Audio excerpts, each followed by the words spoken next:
Bienvenidos a este tercer bloque de Poder y Dinero aquí en Americano Media, AM 790, Radio Libre, Miami. Santiago, en las últimas semanas hemos advertido, en mi opinión, con mucha conmoción, un desarrollo inesperado en Nicaragua. Es un país que nosotros seguimos con mucha atención, por razones obvias. Es una de las dictaduras que tiene la región. Es un sistema represivo que está indudablemente todavía bastante firme, a pesar de la presión internacional que ha sido ineficiente, a pesar de la sociedad civil nicaragüense que siempre ha sido muy activa. Y en ese contexto tenemos hoy una invitada de lujo para analizar a fondo lo que está ocurriendo. Así es, Sergio. Bueno, se trata de Elvira Cuadra Lira. Ella es socióloga nicaragüense. Es directora del Centro de Estudios Transdisciplinarios de Centroamérica. Mira que la verdad es que qué interesante, digamos, y que acertadamente me parece que han designado el nombre de ese centro. Y bueno, justamente, digamos, como venimos hablando aquí en Poder y Dinero, y sabemos que es de gran interés de nuestra audiencia. Recordemos que se trata de residentes americanos de origen latinoamericano. Y por supuesto, el querido pueblo de Nicaragua tiene un gran interés de seguir lo que pasa en su nación. Y bueno, esa decisión del régimen de Daniel Ortega, ¿no? De liberar a 222 opositores políticos. Así que le damos la bienvenida a Elvira y la invitamos a que nos ilustre sobre todo esto. Muchas gracias por el espacio en el programa. Es un gusto conversar con ustedes. Efectivamente, la noticia principal en Nicaragua, pero además en muchos diarios o medios de comunicación del mundo, fue la liberación y expulsión del país, el destierro de 222 personas que se encontraban detenidas en diferentes centros penales de Nicaragua. La mayoría de ellos, o realmente todos, fueron encarcelados por sus actividades políticas y en algunos casos por ser defensores de derechos humanos, periodistas, empresarios privados, entre las diferentes ramas o sectores de donde provenían estas personas. ¿Por qué pasó esto, Elvira? ¿Cómo entender esta actitud de un régimen dictatorial que viola sistemáticamente derechos humanos, que hasta ahora no había sido sensible a la presión internacional? ¿A qué se debe esta decisión de Ortega Murillo? Esa es precisamente una de las preguntas claves. La decisión fue, digamos, inesperada o sorprendió mucho porque las personas que estaban detenidas pues estaban consideradas como rehenes y sometidas a tratos crueles, a torturas, según han dictaminado algunos especialistas. Y pues se puede ver, por ejemplo, en el adelgazamiento de la mayoría de ellos y una serie de malos tratos que estaban experimentando.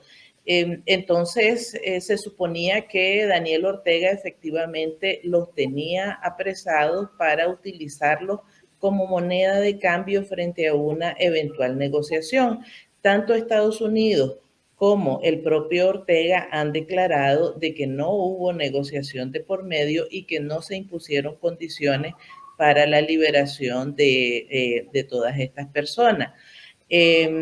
Pero es claro que Ortega está en un escenario en el que aparece fuerte porque está respaldado por la fuerza, es decir, por el ejército, la policía, grupos paramilitares, pero muy débil en términos de legitimidad, tanto dentro de la ciudadanía como de parte de la comunidad internacional.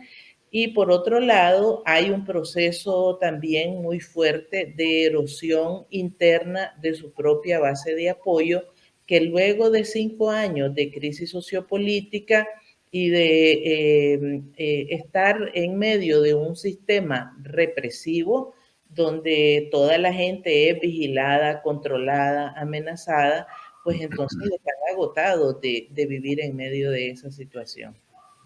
Elvira, algunas fuentes de forma extraoficial en los Estados Unidos han sugerido que en el fondo esto es fruto de esta negociación que encaró la administración Biden con Díaz-Canel, y también del cambio de política respecto de Nicaragua. Digamos, una especie de acto de, entre muchas comillas, buena fe, si es que se puede esperar algo así del matrimonio Ortega-Murillo, en un contexto donde claramente por las cuestiones geopolíticas Venezuela se ha convertido hoy en un país diferente desde el punto de vista de la administración Biden por la cuestión energética, también por, obviamente, el nuevo enfoque que ha propuesto el presidente Petro en Colombia. Y con Cuba, como todos sabemos, al final de la administración Obama, hubo un intento de, bueno, comenzar una nueva etapa de negociaciones. Por supuesto, Cuba no cumplió con nada de lo que había prometido. Biden y Blinken habían formado parte de esa administración y tenían una visión compartida en ese sentido. La pregunta es, ¿tú crees que esto pudo haber sido parte de esta gran negociación con los dos aliados más importantes que tiene Nicaragua en la región, que efectivamente son Cuba y Venezuela? Hay muy pocas evidencias acerca de las vinculaciones que podrían tener, pero es evidente que sí las hay, porque los aliados más cercanos de Ortega en América Latina son Venezuela y Cuba. Lo han sido durante los últimos años y particularmente en este contexto de crisis. Los aires están cambiando en el caso de Venezuela, donde se pueden ver más claramente, también en el caso de Cuba, y eso obviamente tiene repercusiones también en el balance o en el equilibrio de las relaciones que Ortega está manejando con el resto de la región latinoamericana.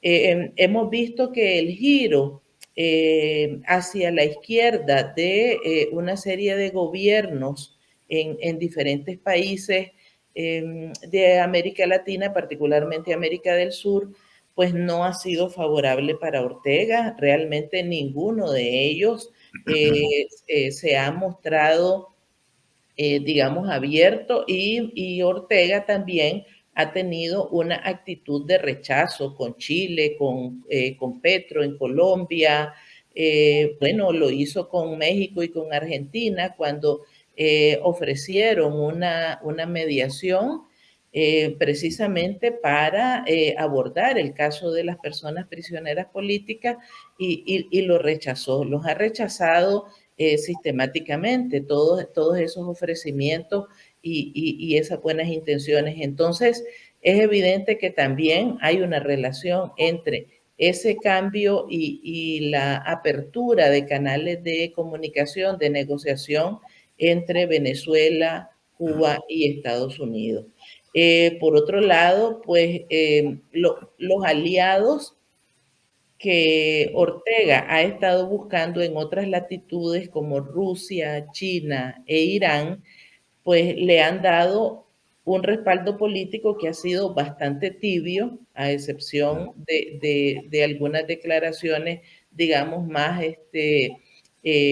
abiertas de Rusia, pero en términos económicos, que es el principal respaldo que Ortega necesita, pues realmente allí no han recibido absolutamente nada. Elvira, tenemos que ir a una muy breve pausa en un instante, pero me gustaría plantearte un interrogante que es por lo menos para mí, difícil de entender. Dice el siguiente: la revolución nicaragüense, la revolución del 79, era conocida en su momento como, bueno, una revolución donde la iglesia, muchos curas, muchos sacerdotes habían tenido un rol realmente protagónico, ¿no? De hecho, yo era muy jovencito en esa época, pero bueno, leía los libros de Ernesto Cardenal y había muchos otros involucrados en un movimiento revolucionario que en un momento parecía efectivamente con una amplia base de apoyo, por lo menos en la sociedad civil.